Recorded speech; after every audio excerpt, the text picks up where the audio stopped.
السلام عليكم حبايب قلبي، يا رب تكونوا بخير. النهارده ان شاء الله الاول نصلي على رسول الله، اللهم صل وسلم وبارك على سيدنا محمد وعلى اله واصحابه اجمعين. النهارده ان شاء الله هنعمل فيديو حلو قوي مع بعضينا، ما فيهوش طبخ ولا حاجه، دي حاجات كده، حاجات فنادق. هنعمل شويه طواجن حلوين قوي، طريقتهم سهله بسيطه. مكوناتهم في كل بيت. الطاجن ده هيعجبك قوي، ميكس حلو قوي مع بعضيه. ده هنعمله بطريقة أكبر الفنادق وأكبر الكافيهات بتعمله. الطاجن الواحد بيعدي 100 جنيه. احنا هنعمل 6 طواجن مع بعض كده بتكلفة بسيطة. ميكس حلو قوي مع بعضيه، كيكة مع شوكولاتة مع كراميل مع الكريمة بتاعتنا. ان شاء الله تعجبكم قوي وتبقى سهلة وبسيطة. كل بنوتة حلوة كده عايزة حاجة تحلية بسيطة تقوم تعملها لنفسيها، مش محتاجة مساعدة مامتها في اي حاجة، وهتعملها بكل بساطة وسهولة، وممكن تطلع بقى مفاجأة لبابا وماما كده بيها، حاجة حلوة قوي وهتعجبهم. نخش بقى على المكونات يا أمارات. أنا هحضر الطواجن بتاعتي. الطاجن اللي يناسبني هي الطواجن ديت الصغنطاطة ديت، يعني وسط.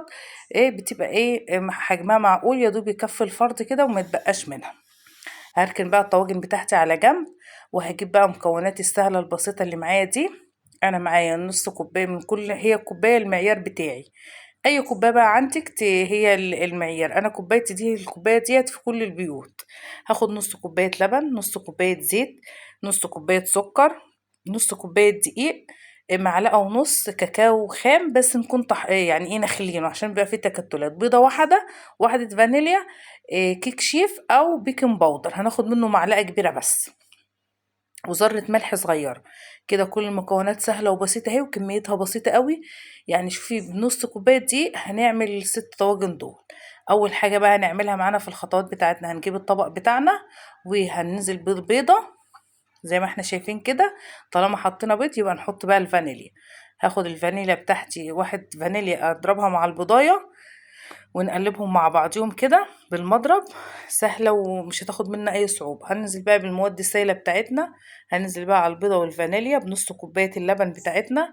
العيار بتاع الكوباية كل واحد، أي بقى كوباية عندك وتناسبك. هنزل بقى بالعيار اللبن بتاعي مع البيضة، وابدأ اخد بقى نص كوباية الزيت، انزل برضو بيها على اللبن والبيض. كده انا خدت المواد الجافة مع بعض، السايلة مع بعضيها. هنزل بقى بنص كوباية السكر، ونديها تقليبة حلوة كده. يبقى انا كده كل المواد الجافة مع بعضيها، ونقلب بس شوية كده السكر، لان السكر بتاعي كان الحبيبات بتاعته خشنة شوية فيها، فاضطر هضربها. لو انت السكر كان ناعم احسن من كده، كان هياخد شوية ضرب بسيط. هاخدها لفتين تلاتة كده عشان احاول ادوب السكر، ما يبقاش فيه قرمشة ولا اي حاجة. زي ما احنا شايفين بكل سهولة ويسر، مفيهاش اي صعوبة. اخد بقى بعد كده نص كوباية الدقيق انزل بيها.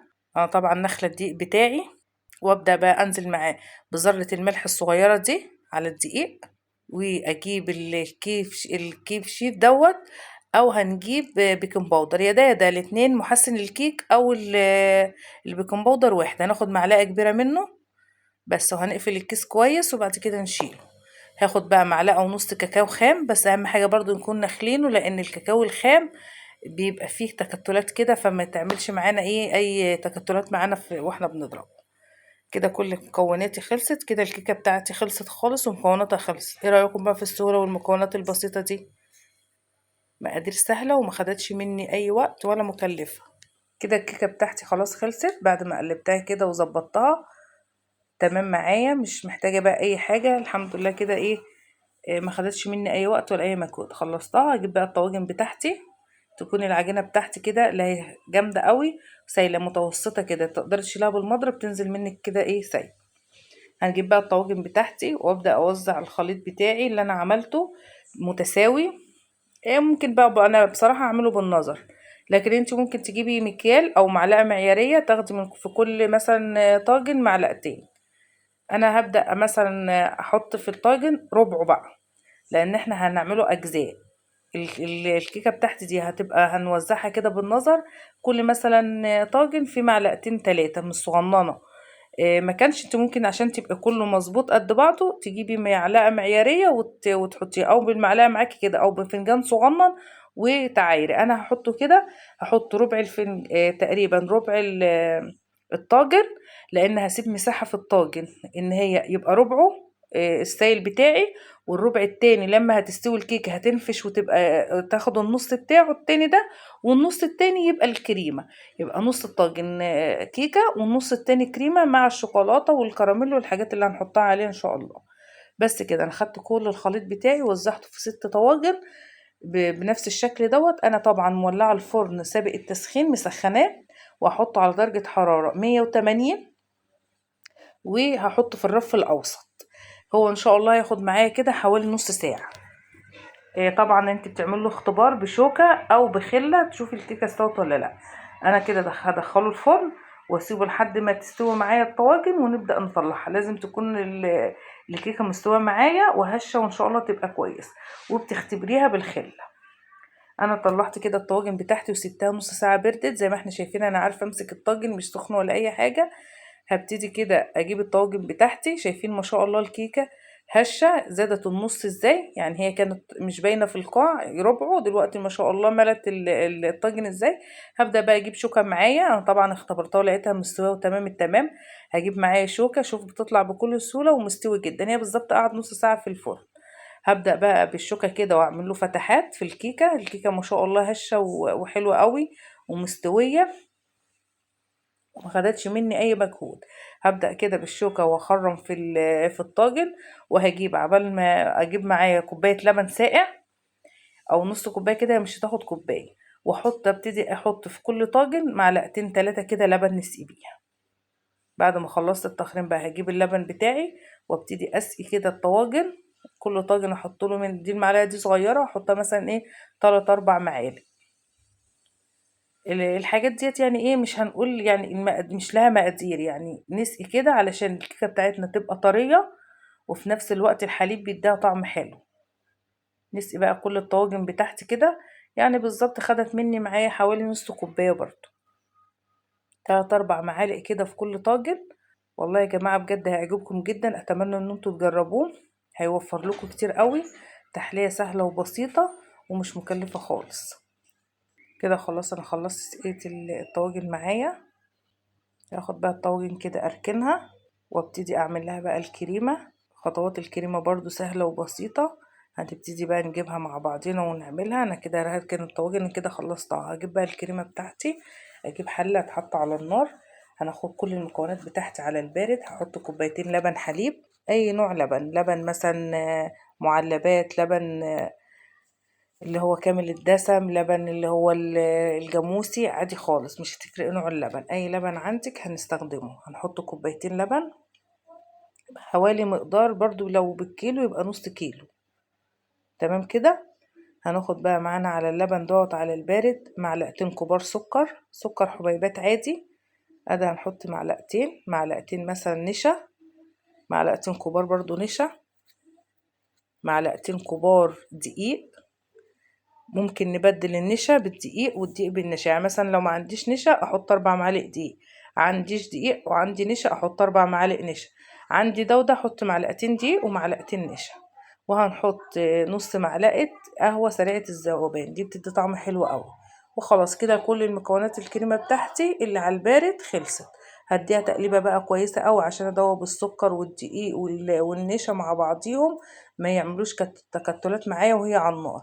على البارد كده اديها تقلبتين 3 كده سريعة بالمضرب بكل بساطة. وابتدي بقى اخدها ارفعها على النار. على نار بقى، طالما حطيتها على النار هبتدي احطها على نار متوسطة، لا هي عالية قوي ولا هي واطية قوي. نار متوسطة كده مع التقليب المستمر. ليه بقى؟ علشان النشا والدقيق ما يتكتلوش معايا. في نفس الوقت انا محتاجاها تغلي وتتكتك علشان النشا والدقيق يستووا معايا. فهخلي ايدي بقى في المرحلة ديت بالمضرب على طول كده، اضرب اضرب اضرب كده لحد ما تبقى كريمي معايا، وتبقى اخف كده من البشاميل شوية او زي البشاميل. بعد ما خلصتها ضرب معايا، الخطوتين اللي جايين دولت اختياري. يعني هي كده الكريمة تمام معايا قوي. هحط انا بقى هزود لها نص مكعب زبدة لو متاح، بس هو بيديها لمعة وطعم حلو قوي. نص معلقة زبدة، وهنحط لها معلقتين شوكولاتة بيضة مبشورة لو متاح. مش متاح الخطوتين الاخرى دولت اختياري، بس بتصدقوني بتفرق قوي في الطعم وبتديها طعم حلو قوي. مش موجودين خلاص مش مشكلة، نكتفي بالمكونات اللي احنا عملناها، ومش لازم الزبدة ولا الشوكولاتة. خلاص كده نديها تقلبتين كده مع الحاجات لحد الزبدة ما تسيح، والشوكولاتة هي الشوكولاتة مبشورة فهتسيح بسرعة. بس كده هاخدها بقى من على النار كده، شايفين القوام بتاعها؟ لا هو متماسك ولا هو سايب، يعني وسطي كده زي المهلبية. هناخدها بقى كده من على النار وهي سخنة، ابتدي اصبها معايا في الطواجن برضو كده بالمعلقة بتاعتي، وابتدي انزل على كل طاجن زي ما احنا شايفين كده. بس لازم تكون دي وهي سخنة كده نصبها على طول، الكيكة باردة والمهلبية بتاعتي او الكريمة بتاعتي تبقى سخنة، علشان ده طبعا لو سيبناها شوية هتجمد. هناخدها كده وهي سخنة ونصبها في قلب الطواجن. طعم الكريمة حلو قوي، يعني انا دقتها بصراحة قبل ما احطها، قلت عشان لو محتاجة شوية سكر او حاجة نبدأ نعالج الموضوع. لقيت بصراحة طعمها حلو والسكر مظبوط، ما فيهاش اي حاجة خالص للزيادة. بعد ما خلصت هجيب بقى شوكولاتة مبشورة، انا بشرب معايا شوكولاتة اللي هي البني دي، قطعتين كده بشرتهم، وقمت جاية نازلة بقى فيهم على الطاجن كده وهو سخن، وهي الكريمة بتاعتي سخنة، علشان تبدأ تسيح شوية الشوكولاتة. بالطريقة ديت انت بقى طريقة الذوق بتاعك اللي يناسبك، بس الميكس ده مع بعضه حلو قوي. الكيكة بالشوكولاتة، الكريمة بتاعتي، والشوكولاتة تاني من فوق كده لها طعم حلو قوي. خلاص انا خلصت كده الذوق بتاعي بالشوكولاتة.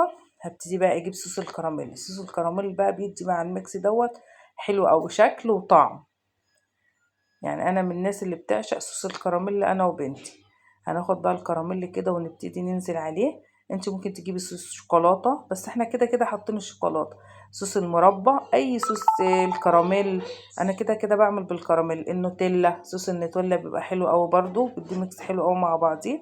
انا كده كطريقتي انا عملت الكراميل. المتاع عندك بقى اعمليه. نبتدي كده منه زواق ومنه طعم حلو قوي. كراميل مع الشوكولاته طعمه مع الكريمه بصراحه ميكس حلو قوي يا جماعه، وطعمه تحفه. نبتدي ننزل عليه. اظن شكل الطاجن بيتكلم عن نفسه. كده انا خلصت. ايه رايكم بقى في الطاجن التحفه دول؟ مكونات سهله وبسيطه والطعم تحفه والشكل تحفتين. بذمتكم يفتح النفس، يفتح النفس. اي بنوته صغنطوطه ممكن تقوم دلوقتي تعمله، تطلع بيه كده بطاجن حلو، او هيعجب مامتها وباباها ويقول ايه الحلاوه دي. طبعا احنا في اجازه دلوقتي، وكل البنات تبقى شطوره كده وحلوه وتعمل الحاجات الحلوه دي وتحلي بقنا كده واحنا في البيت. ايه رايكم في الفيديو؟ لو عجبكم بقى التطبيق بتاعي ما تنسونيش في تفعيل زر الجرس والاشتراك في قناتي اسرار المطبخ مع رشا. ان شاء الله تطبيقاتي تعجبكم وتنال اعجابكم. بحبكم في الله. في فيديو جديد اخر. السلام عليكم ورحمة الله وبركاته.